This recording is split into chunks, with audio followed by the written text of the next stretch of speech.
Hello students, welcome to the class।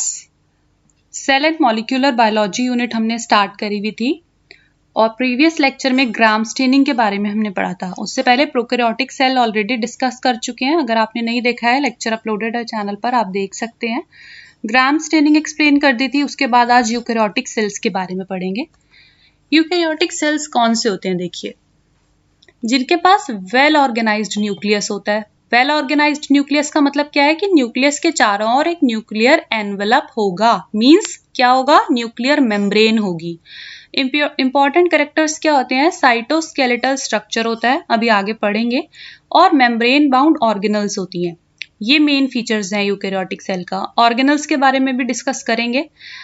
अब दूसरी चीज क्या है कि देखो, जो जेनेटिक मटेरियल होता है ना, वो क्रोमोसोम्स में ऑर्गेनाइज्ड होता है। जैसे प्रोकैरियोट्स में ऐसा कुछ नहीं था। प्रोकैरियोट्स में ना तो साइटोस्केलेटल स्ट्रक्चर था, ना ही सेल ऑर्गेनल्स थी, और ना ही जेनेटिक मटेरियल क्रोमोसोम में ऑर्गेनाइज्ड था। जेनेटिक मटेरियल नेक्ड था और ऐसी एंटैंगल्ड फॉर्म में था, है ना ही न्यूक्लियर मेम्ब्रेन थी।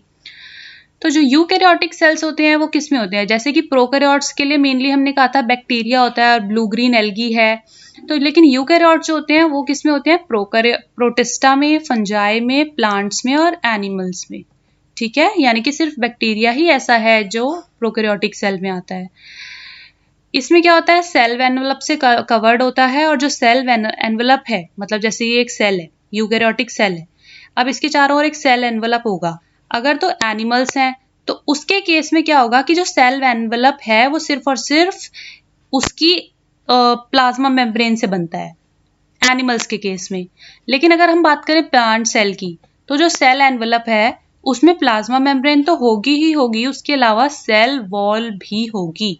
चाहे वो प्लांट सेल हो, चाहे फंगल सेल हो, चाहे प्रोटिस्टा हो, प्रोटिस्ट्स हो, उन सब में प्लाज्मा मेम्ब्रेन के अलावा सेल वॉल भी प्रेजेंट होती है सेल एनवेलप में। लेकिन अगर हम बात करें एनिमल सेल की, तो उसमें सिर्फ और सिर्फ प्लाज्मा मेम्ब्रेन होती है। यूकैरियोटिक सेल का बेसिक स्ट्रक्चर है ये। डायग्राम आपको बनाना आना चाहिए। देखो किस तरीके से ये सब सेल ऑर्गेनल्स हैं। राइबोसोम्स हो गया, गोल्गी बॉडी हो गया, mitochondria, endoplasmic reticulum, vacuole, smooth endoplasmic reticulum, rough endoplasmic reticulum, lysosomes, है ना। ये सब चीजें क्या है कि वो है। तो ये सारी चीजें क्या है? सेल ऑर्गेनल्स प्रेजेंट हैं सेल के अंदर। इसके बाद क्या आता है? प्रोकैरियोटिक और यूकैरियोटिक सेल्स के डिफरेंस है। कैसे होते हैं प्रोकैरियोटिक सेल्स और कैसे होते हैं यूकैरियोटिक सेल्स? प्रोकैरियोटिक सेल्स में जो सेल का साइज है वो लिटिल बिट स्मॉलर है। यूकैरियोटिक सेल्स में क्या होता है? सेल का साइज कंपैरेटिवली लार्जर होता है। अगर हम बात करें न्यूक्लियर रीजन की, तो प्रोकैरियोट्स में वो न्यूक्लियर रीजन पुअरली डिफाइंड होता है। क्यों होता है पुअरली डिफाइंड? क्योंकि न्यूक्लियर एनवेलप तो होता नहीं है, न्यूक्लियर मेम्ब्रेन, सिर्फ और सिर्फ न्यूक्लियस प्रेजेंट होता है, वो भी बिना किसी मेम्ब्रेन के। तो उस न्यूक्लियस को बोलते हैं न्यूक्लियोइड। ठीक है, वो साइटोप्लाज्म के डायरेक्ट कांटेक्ट में रहता है क्योंकि उस न्यूक्लियोइड के बाहर कोई मेम्ब्रेन नहीं होती। यूकैरियोट्स के केस में जो न्यूक्लियस है वो बहुत ही डिस्टिंक्ट होता है। न्यूक्लियर मटेरियल जो है वो न्यूक्लियर मेम्ब्रेन से सराउंडेड रहता है और साइटोप्लाज्म के डायरेक्ट कांटेक्ट में नहीं रहता। प्रोकैरियोटिक सेल में क्या होता है कि जो न्यूक्लियोइड है it is equivalent to single chromosome. यानी कि न्यूक्लियोइड जो है उसके अंदर हम ये नहीं कहते कि बहुत सारा जेनेटिक मटेरियल है, उस न्यूक्लियोइड को एक सिंगल क्रोमोसोम माना जाता है और इसीलिए उसको प्रोक्रोमोसोम भी कहते हैं। इसीलिए जो अमाउंट ऑफ डीएनए होता है वो लो होता है और न्यूक्लियोलस एब्सेंट होता है। ठीक है, न्यूक्लियोलस एब्सेंट होता है। लेकिन यूकैरियोटिक सेल में क्या होता है कि न्यूक्लियस के अंदर मोर देन वन क्रोमोसोम होते हैं, डीएनए का कंटेंट हाई होता है और न्यूक्लियोलस प्रेजेंट होता है। अब प्रोटीन सिंथेसिस जो है प्रोकैरियोट्स के केस में सिर्फ और सिर्फ साइटोप्लाज्म में होगा, लेकिन यूकैरियोट के केस में क्या होगा? साइटोप्लाज्म के अलावा माइटोकॉन्ड्रिया और प्लास्टिड्स में भी प्रोटीन का सिंथेसिस होता है। जो मेम्ब्रेन बाउंड ऑर्गेनल्स हैं प्रोकैरियोट्स के केस में एब्सेंट होती हैं, और जो मेम्ब्रेन बाउंड ऑर्गेनल्स हैं यूकैरियोट्स के केस में प्रेजेंट होती हैं। राइबोसोम्स 70S टाइप का है प्रोकैरियोट्स में, और राइबोसोम्स 80S टाइप का है यूकैरियोट्स में। माइटोकॉन्ड्रिया और प्लास्टिड, इसमें भी राइबोसोम प्रेजेंट होता है अलग से इन ऑर्गेनल्स के अंदर, तो उसमें 70S टाइप होता है। लेकिन ओवरऑल अगर आप बात करें कि यूकैरियोट्स में राइबोसोम कैसा है? 80S। प्लास्टिड और माइटोकॉन्ड्रिया के अंदर कैसा है? वो 70S।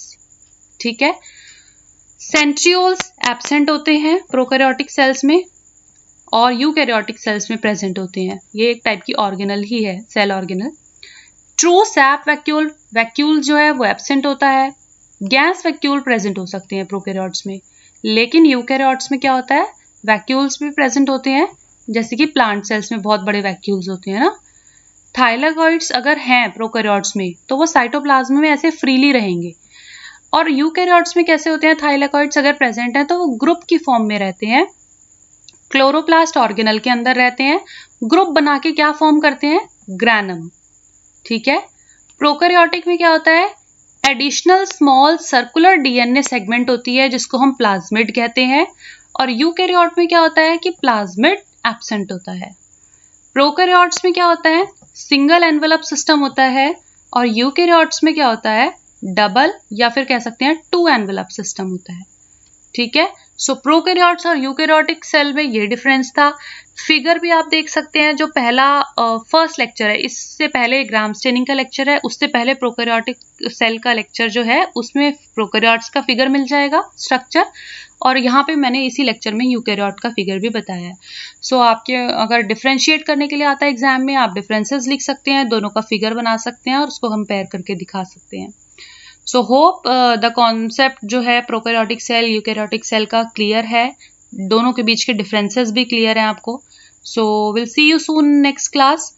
Till then stay tuned with classes, concepts and notes, academy by Ayushi. Thank you.